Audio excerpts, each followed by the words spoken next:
Hello and welcome to our video today. This one is about using data and charts. So question one, what is data? And the answer, data is information. Often, but not always, numbers. So question two, what is the difference between data and information? And the answer to that one, data is unprocessed information. Information in the form it was collected. Data is turned into information after it has been analyzed and the main points of the data have been identified. Okay, what is analysis? Analysis is a noun. It is the process of taking data, which is often called raw data, like raw, uncooked meat, and finding the main points. It's like cooking, taking something that is not useful, inedible food, and analyzing it, cooking it to make it useful. The verb that goes with the noun analysis is analyze.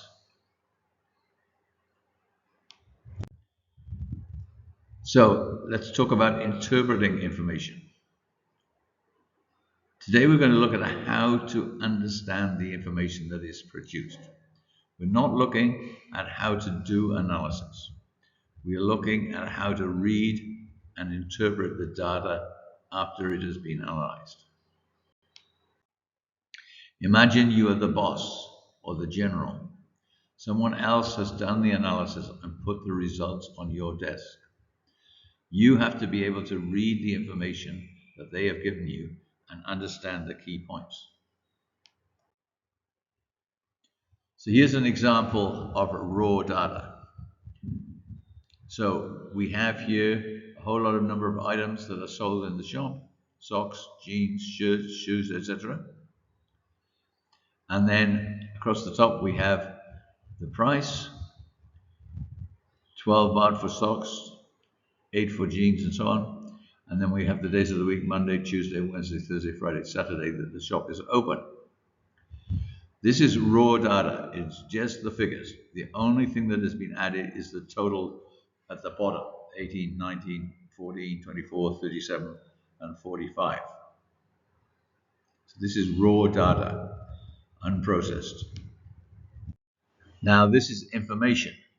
It is using exactly the same data that we just looked at, but it's presented in a way that makes interpretation easier.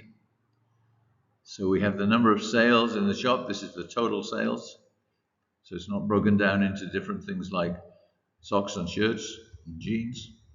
This is the total sales in the shop day by day by day: Monday, Tuesday, Wednesday, Thursday, Friday, Saturday. And you can see that it's much more useful like this.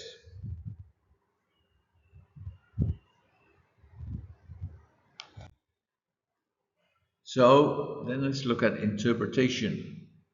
So we have the information, the graph with the blue lines. Interpreting. Interpretation means taking the information and finding useful facts from it. For example, we can look at the graph and say which is the busiest day. And the answer is Saturday. Okay, then we can go one step beyond that. We can say, how does that help you run your shop better? And the answer to that one is you need more workers on Saturday. You're going to have a lot more customers on Saturday, so you're going to need more people to look after those customers. So how many are there on Saturday? So you can look at the blue line on the right, the Saturday line, and you can see it's roughly halfway between 40 and 50. So the answer is 45.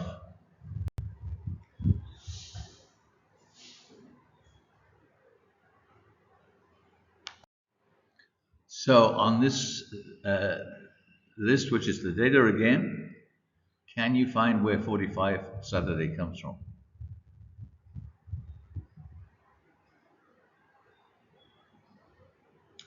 And the answer is, you can see in the bottom right hand corner there, number 45 for the total by number for Saturday. It doesn't mean a lot because some are socks, some are jeans, and so on. It just gives you an idea about how much activity is going on. Now, in this one, we have the same data on the left, socks, jeans, shirts, and so on. We have the price, the same as before, but we only have the data for Monday in the column headed M. So, for example, you can see on Monday we sold 5 pairs of socks. Now, on the right, we have the amount of money that we got from selling those socks. So you can see on the left, the price of socks is 12, and we sold 5. So you multiply those two together, and we get the total amount of money that we got from selling socks, and that was $60 in this example.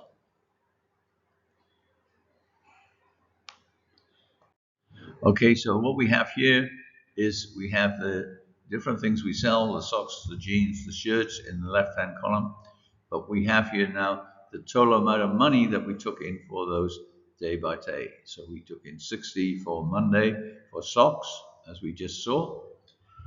And okay, so I want you to tell me, how much did we make from glasses on Saturday?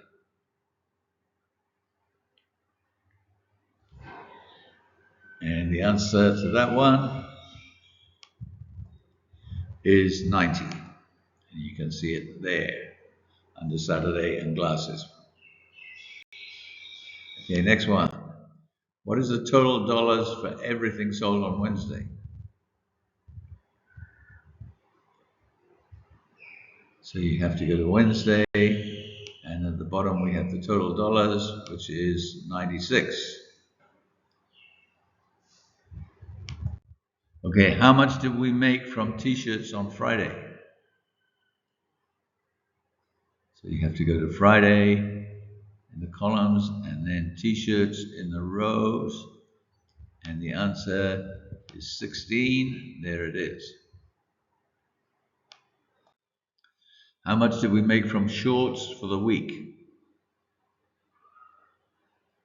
So you have to go to the total on the right hand column and then shorts, and the answer is 155, and there that one is. How much do we make from everything for the week? And the answer to that one, 1170 in the bottom right hand corner there. So here we have the same data again. This kind of presentation looks like a pizza with different slices for gloves, for sunglasses, for shorts, is called a pie chart. So what do you think? Is it easier to understand this one?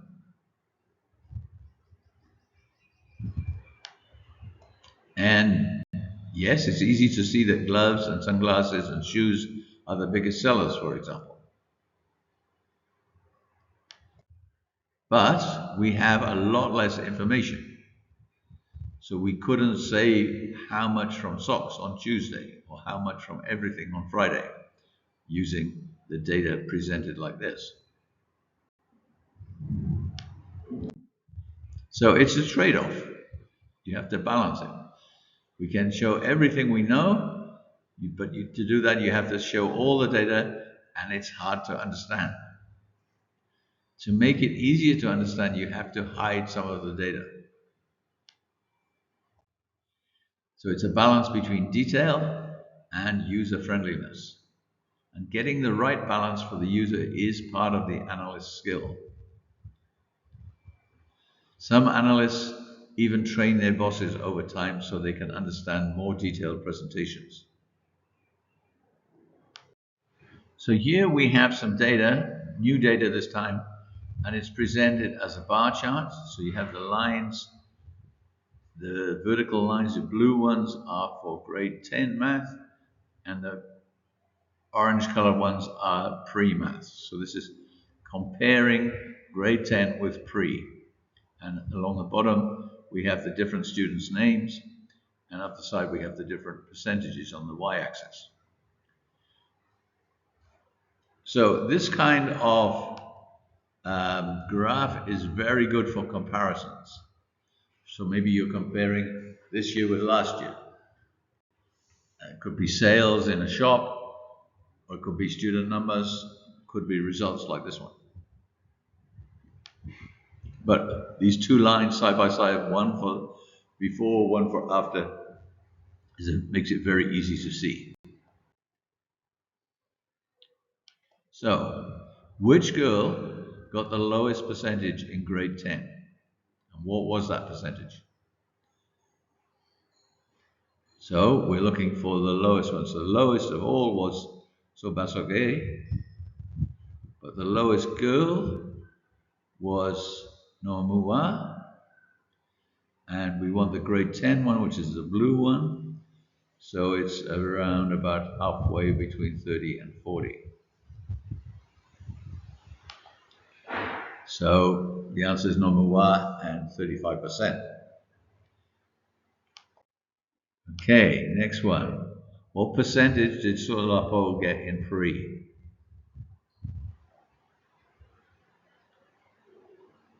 So you go to Solapo. Pre is the orange one, and he got roughly halfway between 50 and 60. So the answer is 55%. Next one. Can you see something different, very different, between the girls' results and the boys' results?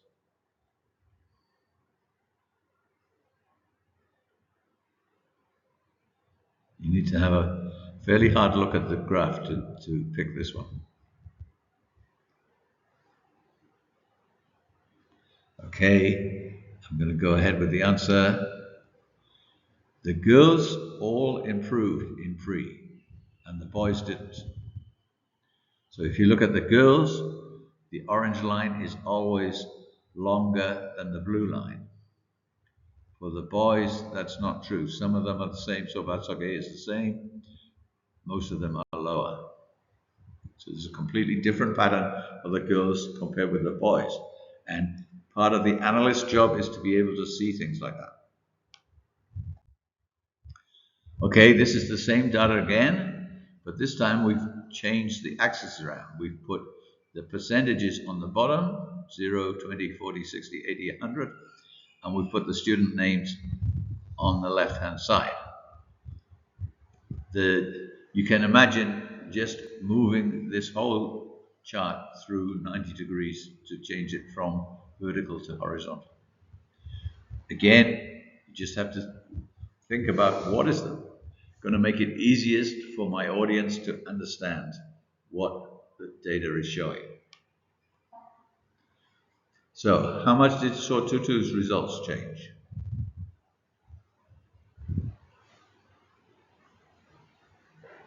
So we can go to the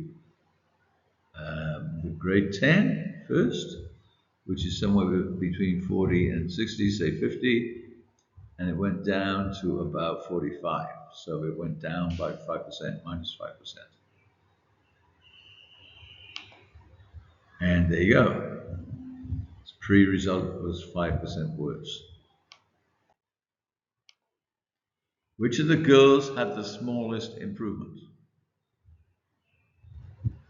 So now we're looking for each one. Where are the blue and the orange lines closest together for the girls only?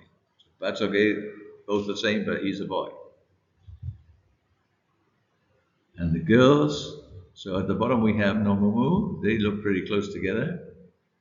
Also, Nomupo.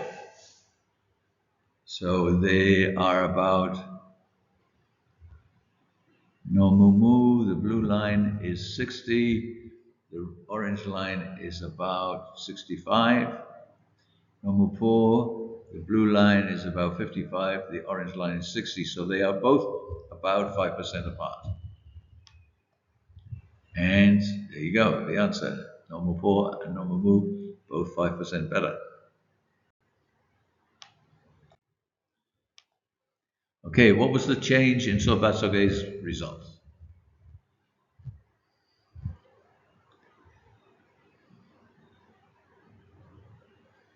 And the answer for that one is pretty easy. There wasn't any change. They were both the same. Okay, this is different data, same students, but now we have the time they take to run 1 kilometer in minutes. So on the left we have 0, 2, 4, 6, 8 minutes at the top, and the student names along the bottom. Who is the fastest and what is their time?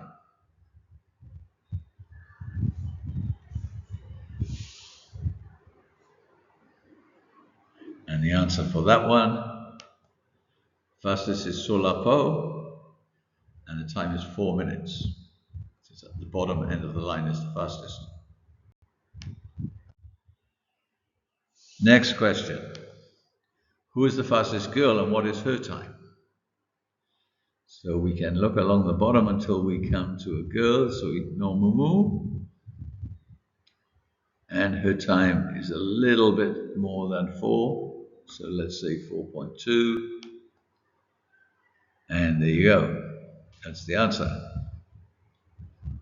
Next question.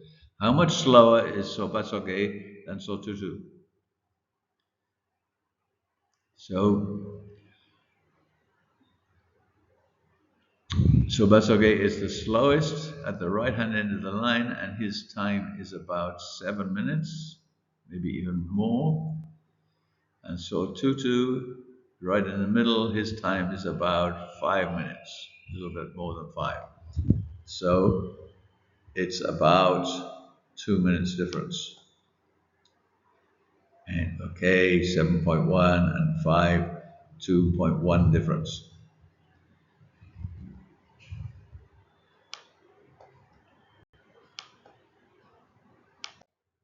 And this is the end, my friend. See you next time.